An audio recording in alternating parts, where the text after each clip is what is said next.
Secrets of an Indian Woman, Pradnya Vernekar.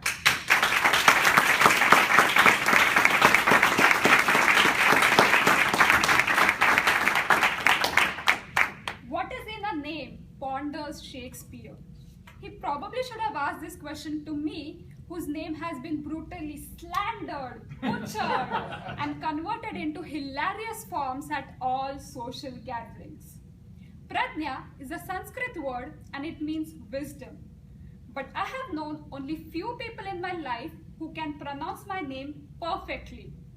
Otherwise, I have had short names like Paddy, as if I was some rice crop in some rice field ready to be harvested.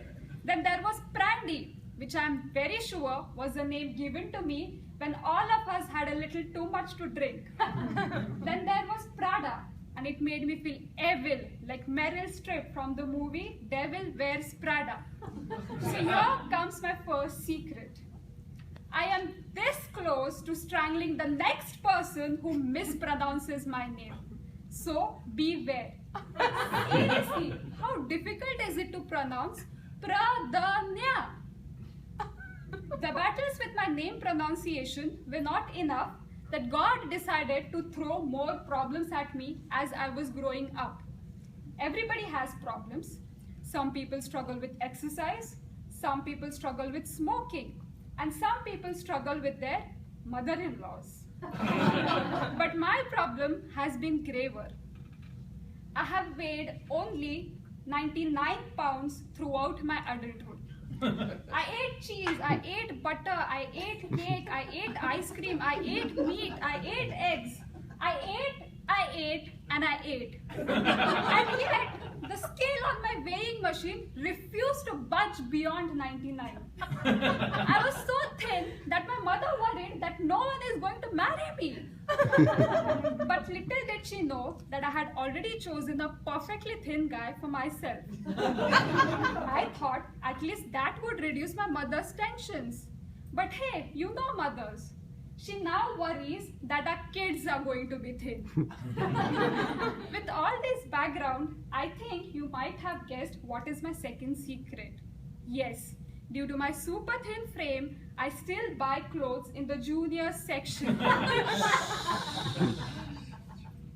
With these relatively two smaller secrets, here comes the third one. Trust me, it is a big one and the most embarrassing one too. I cannot believe I am just letting out all of my secrets here today in front of you all. Hold your breath, here is the third secret. I have not driven a car all alone in the US, even though it has been 2 years for me now in the US. Yes, go on, please laugh at me. You ask me why? Do I really have to defend myself over here? Firstly, the biggest felony any wife can commit is learning to drive from her husband. My first driving lesson was something like this. I sat in the car, I put on the ignition, I put my foot on the accelerator, and I was just about to gain some speed when someone screamed in my ear, "Slow down! There is a duck ahead!" More than the thought of hitting the duck, the yelling scared the hell out of me. That, ladies and gentlemen, was my first driving lesson. Do I have to say anything more? Somehow, I managed to get used to the yelling and started driving on the roads, of course, with the yelling husband beside me. Then one fine day, I was pulled over by a cop. It is a very tense moment for me and my husband, as we are not natives of this country, and being pulled over by a government official can be scary. The officer came to my window and said, "Ma'am, may I have your driving license and insurance papers, please?" With shaking hands and being nervous, I handed over the documents to him. He screened through my documents very seriously and with a grim face said, "Ma'am, I'm giving you a speeding ticket." I could not believe myself that I was getting a speeding ticket. Very politely, I tried to explain it to the officer. But sir, I'm very sure I was not speeding and I was well within the 75 miles per hour speed limit. The officer with a very grim face looked at me and said, "Sure ma'am, you were driving at a speed of 31 miles per hour, which I'm very sorry to say is too slow for a freeway." This episode happened 1 year before, and the stories about my slow driving are still narrated back in my hometown 7 seas across. I am famous down there, you see. I am embarrassed to drive in the US, where even elderly women go zoom past me. And I drive as if I am not operating some automatic machine, but instead pulling some heavy cart manually with my hands. But hey, here is the good news.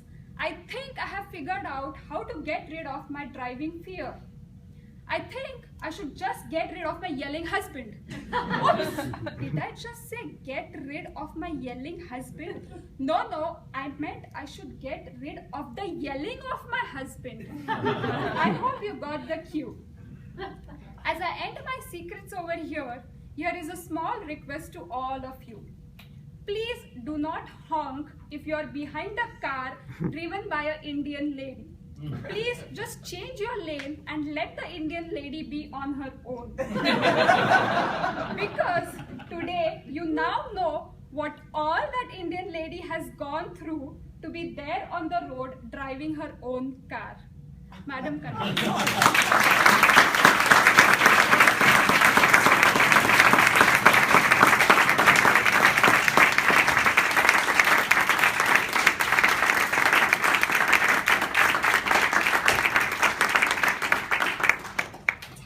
May we have 2 minutes?